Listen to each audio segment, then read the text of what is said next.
Ada 4 kebiasaan beracun yang dapat membuat orang kehilangan rasa hormat kepada Anda. Kebiasaan-kebiasaan ini bukan sekadar kebiasaan kecil yang tidak berbahaya, melainkan perilaku yang dapat merusak reputasi Anda dan merusak hubungan dengan orang lain. Mungkin Anda berpikir, siapa sih yang tidak punya kebiasaan buruk? Dan Anda benar, tetapi kebiasaan yang akan kita bahas kali ini sangat berbahaya karena langsung mengenai inti dari cara kita berinteraksi dengan orang lain. Kebiasaan-kebiasaan ini bisa menghancurkan persahabatan atau hubungan profesional yang menjanjikan dalam waktu singkat. Untuk memberikan sentuhan personal pada topik ini, saya akan berbagi beberapa pengalaman pribadi saya. Percayalah, saya sudah banyak membuat kesalahan dan banyak belajar darinya. Cerita-cerita ini sedikit terbuka dan jujur, namun saya percaya dengan membagikannya, kita bisa tumbuh bersama dengan mengenali dan mengatasi kebiasaan-kebiasaan ini. Dengan begitu, kita bisa mulai hidup dengan penuh martabat dan dihormati. Kami akan mengacu pada ajaran filsafat Stoikisme, sebuah filosofi kuno yang memberikan nasihat yang tak lekang oleh waktu tentang cara hidup dengan kebajikan dan kepuasan. Stoikisme lebih dari sekadar bertahan menghadapi kesulitan dengan kepala tegak. Ia mengajarkan kita untuk mengembangkan kedamaian batin, integritas, dan ketahanan. Ambil secangkir kopi, duduk santai, dan mari kita mulai. Kebiasaan pertama, bergosip. Mari kita bicarakan tentang bergosip. Ini adalah kebiasaan yang hampir semua orang lakukan, namun tidak ada yang mau mengakuinya. Saya dulu seorang penggosip berat, dan butuh banyak pelajaran yang menyakitkan untuk menyadari betapa merusaknya kebiasaan ini. Ketika saya kuliah, bergosip hampir seperti menjadi olahraga. Teman-teman saya dan saya akan duduk berjam-jam untuk membicarakan setiap rincian kehidupan orang lain. Awalnya, itu terasa tidak berbahaya, bahkan menyenangkan. Rasanya, kami terhubung satu sama lain, seolah-olah kami memiliki rahasia eksklusif. Namun kenyataannya, bergosip adalah kebiasaan beracun yang dapat menghancurkan kepercayaan dan rasa hormat. Ada satu cerita yang tidak saya banggakan. Ada seorang gadis dalam kelompok kami, mari kita sebut dia Emily. Dia sedikit berbeda, introvert, dan tidak selalu bisa bergaul dengan mudah. Suatu hari saya mengetahui bahwa dia menyukai seorang pria yang, katakanlah, jauh lebih tampan dan populer darinya. Alih-alih menjaga informasi itu untuk diri saya membagikannya kepada teman-teman saya. Kami tertawa tentang hal itu, dan cerita tersebut menyebar dengan cepat. Tak lama kemudian, Emily mengetahui apa yang kami katakan. Ekspresinya, ketika menyadari bahwa perasaan pribadinya menjadi bahan olokan, sangat memilukan. Dia berhenti datang, dan akhirnya meninggalkan kelompok itu. Saat itu saya menganggapnya sepele, namun saya tahu dalam hati saya bahwa saya telah melanggar batas. Para Stoik, seperti Epictetus, mengajarkan kita untuk fokus pada karakter kita sendiri dan tidak mencampuri urusan orang lain. Ketika Anda bergosip, Anda tidak hanya membuang waktu, tetapi juga merusak sumber kepercayaan. Diamlah sebanyak mungkin dan berbicaralah hanya ketika perlu dan singkat. Bergosip merusak kepercayaan. Ketika Anda terlibat dalam bergosip, orang mulai bertanya-tanya apa yang Anda katakan tentang mereka di belakang mereka.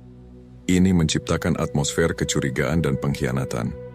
Saya belajar hal ini dengan cara yang pahit ketika kata-kata saya sendiri kembali menghantui saya. Kejadian lain terjadi di pekerjaan pertama saya.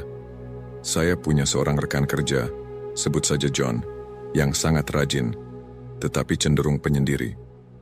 Suatu hari saya mendengar kabar bahwa John memiliki masalah kesehatan yang cukup serius.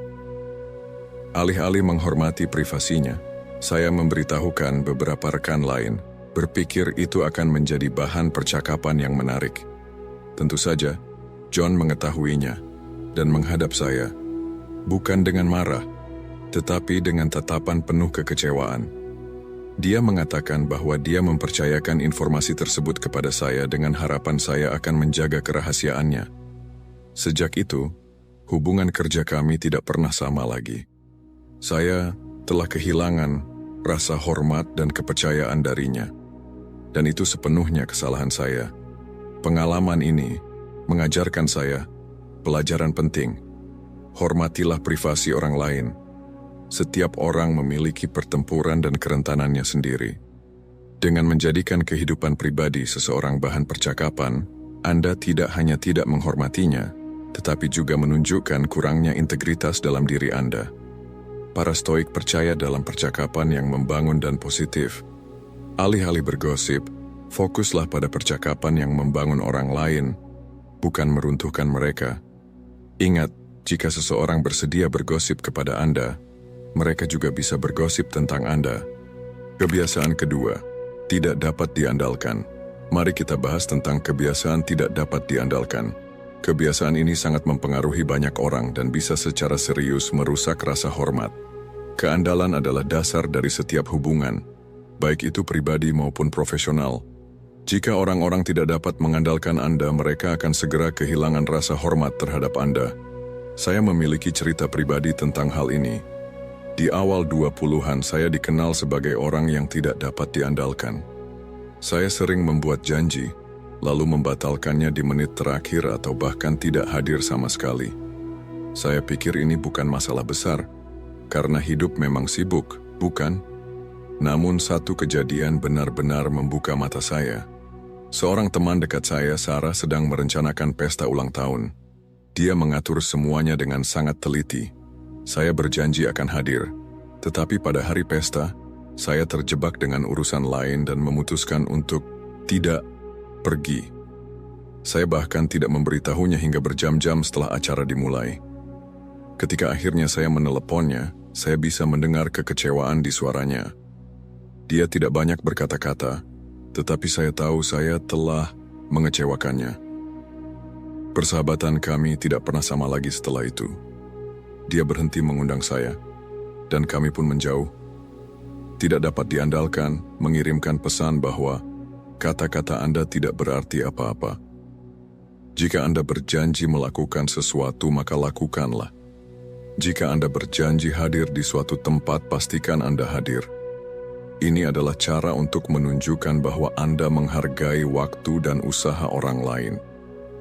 Contoh lainnya datang dari kehidupan profesional saya di awal karier. Saya memiliki kebiasaan untuk terlalu banyak berkomitmen, tetapi tidak dapat memenuhi janji-janji tersebut. Saya sering setuju untuk mengerjakan proyek dan kemudian melewatkan tenggat waktu, seringkali tanpa pemberitahuan. Saya pikir dengan pesona dan alasan yang saya berikan, semuanya akan baik-baik saja. Namun, atasan saya tidak terkesan. Saat melakukan penilaian kinerja, dia berkata dengan tegas, "Pekerjaanmu bagus ketika kamu melakukannya, tetapi ketidakmampuanmu untuk diandalkan adalah masalah. Orang tidak tahu apakah mereka bisa mengandalkanmu." Itu adalah panggilan yang keras. Keandalan bukan hanya tentang hadir, tetapi juga tentang konsistensi dan integritas. Ketika Anda berjanji untuk melakukan sesuatu, Anda mempertaruhkan reputasi Anda. Setiap kali Anda gagal memenuhi janji, Anda mengikis kepercayaan yang orang lain miliki terhadap Anda. Jadi, bagaimana kita bisa memperbaiki kebiasaan ini? Pertama, jujurlah dengan diri sendiri tentang apa yang bisa dan tidak bisa Anda lakukan. Jangan terlalu banyak berkomitmen. Jika Anda membuat janji, tepati. Komunikasikan secara proaktif jika ada masalah dan Anda tidak dapat memenuhi janji. Tunjukkan bahwa Anda menghargai waktu orang lain, sama seperti Anda menghargai waktu Anda sendiri. Dengan menjadi orang yang dapat diandalkan, Anda akan mendapatkan rasa hormat dan kepercayaan dari orang di sekitar Anda. Ini adalah cara yang sederhana, namun ampuh untuk memperkuat hubungan Anda dan membangun reputasi yang solid. Kebiasaan ketiga, menyela pembicaraan. Kebiasaan ini mungkin kontroversial karena banyak orang melakukannya tanpa sadar. Tetapi mari kita jujur, terus-menerus menyela pembicaraan adalah tanda ketidakhormatan yang besar.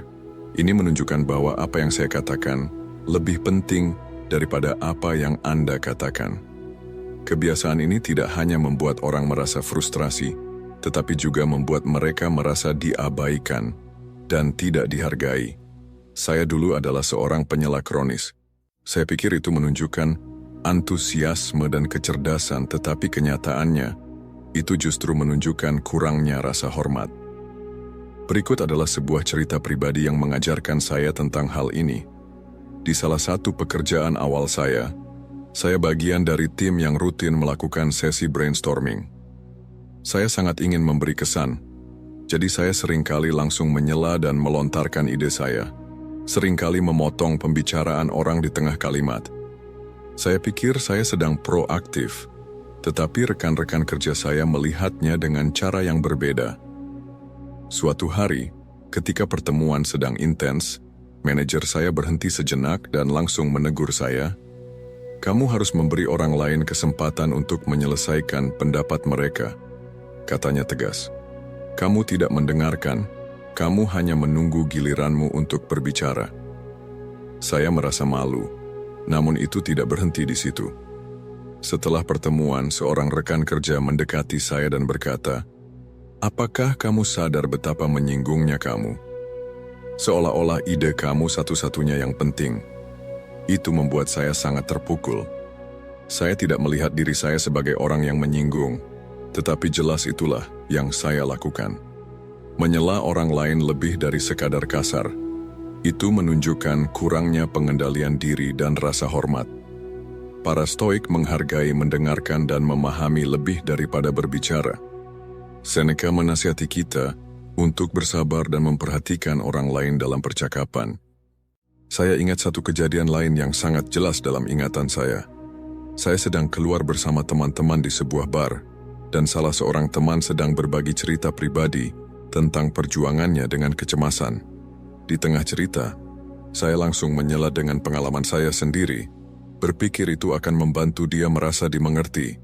Sebaliknya, dia menatap saya dan berkata, "Bisakah kamu menyelesaikan ceritaku terlebih dahulu?" Suasana langsung berubah.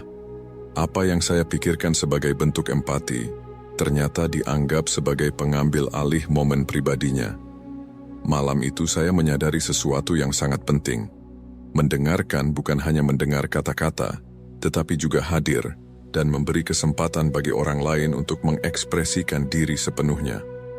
Dengan menyela, saya telah merusak proses tersebut, menjadikannya lebih tentang saya daripada tentang mereka. Untuk memutuskan kebiasaan ini, latihlah mendengarkan secara aktif. Ketika seseorang berbicara, dengarkan dengan sungguh-sungguh. Jangan hanya menunggu giliran Anda untuk berbicara. Berikan mereka ruang untuk menyelesaikan pemikirannya sebelum Anda merespons. Ini adalah cara yang sederhana, namun sangat ampuh untuk menunjukkan rasa hormat dan membangun hubungan yang lebih kuat. Ingat, menyela menunjukkan bahwa Anda menganggap kata-kata Anda lebih penting daripada kata-kata mereka. Ini tentang menghargai kontribusi orang lain dan menciptakan lingkungan yang saling menghormati. Kebiasaan keempat, mengeluh. Mengeluh adalah kebiasaan yang tidak hanya mengganggu tetapi juga merusak. Mengeluh sesekali memang wajar, tetapi mengeluh secara terus-menerus bisa menjadikan Anda sosok yang negatif, yang akhirnya dihindari oleh orang lain. Kebiasaan ini dapat menguras energi Anda dan orang-orang di sekitar Anda, sehingga menyebabkan hilangnya rasa hormat dan kerusakan hubungan. Saya dulu adalah seorang pengeluh kronis. Saya pikir itu adalah cara untuk menjalin ikatan dengan orang lain, mencari kesamaan atas keluhan yang sama. Tetapi saya segera menyadari betapa merusaknya kebiasaan ini. Beberapa tahun yang lalu, saya bekerja di sebuah pekerjaan yang sangat membuat saya frustrasi. Beban kerja yang berat, manajemen yang kacau, dan saya merasa tidak dihargai. Alih-alih mencari solusi atau cara untuk memperbaiki situasi, saya terus-menerus mengeluh kepada siapa saja yang mau mendengarkan, rekan kerja, teman, bahkan keluarga. Mereka semua mendengarkan keluhan saya tanpa henti. Awalnya, orang-orang bersimpati, Mereka mengangguk dan setuju, berbagi keluhan mereka sendiri sebagai bentuk solidaritas. Namun lama-kelamaan saya mulai merasakan pergeseran. Orang mulai menghindari saya, percakapan menjadi semakin singkat, dan saya jarang diundang untuk berkumpul setelah kerja. Titik puncaknya datang ketika seorang teman dekat berkata, "Saya sayang kamu, tetapi kamu mulai terlalu negatif. Rasanya melelahkan berada di dekatmu." Para Stoik percaya bahwa kita harus fokus pada hal-hal yang dapat kita kendalikan dan menerima yang tidak dapat kita ubah.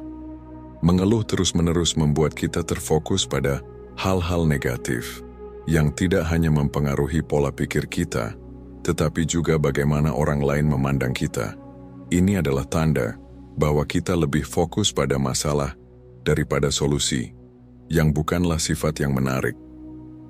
Pengalaman lain yang mengajarkan saya hal ini terjadi saat sebuah proyek kelompok di kampus. Salah satu teman tim saya, sebut saja Mike, adalah seorang pengeluh yang tak henti-hentinya.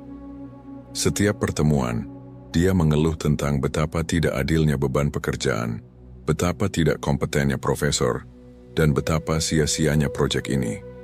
Negativitasnya menular, dan tidak lama kemudian, semangat seluruh tim menurun drastis. Kami semua sudah muak dan hanya ingin menyelesaikan proyek ini secepatnya, daripada memberikan yang terbaik. Melihat situasi ini dari sudut pandang yang berbeda, membuka mata saya. Itu membuat saya menyadari betapa keluhan saya sendiri mungkin telah mempengaruhi orang-orang di sekitar saya dengan cara yang serupa. Saya memutuskan untuk mengubah pendekatan saya. Saya mulai berlatih rasa syukur dan fokus pada solusi. Alih-alih mengeluh tentang pekerjaan saya mulai mencari masalah yang dapat saya atasi dan mencari cara untuk memperbaikinya. Jika saya merasa tidak dihargai, saya meminta umpan balik tentang bagaimana saya bisa meningkatkan diri dan mengajukan alasan untuk kenaikan gaji. Ketika manajemen tidak teratur, saya mengambil inisiatif untuk merampingkan proses yang berada dalam kendali saya. Itu tidak mudah dan tidak berubah dalam semalam, tetapi hasilnya sangat signifikan. Orang mulai melihat perubahan sikap saya, hubungan saya membaik, dan saya mulai mendapatkan kembali rasa hormat yang telah hilang. Saya menjadi seseorang yang ingin diajak bekerja sama, bukan seseorang yang dihindari. Bagi Anda yang telah mengikuti hingga saat ini, silahkan komentar filosofi hidup Stoik, agar saya tahu Anda telah menonton video ini hingga akhir, dan saya juga akan meninggalkan beberapa konten yang mungkin Anda sukai. Sampai jumpa.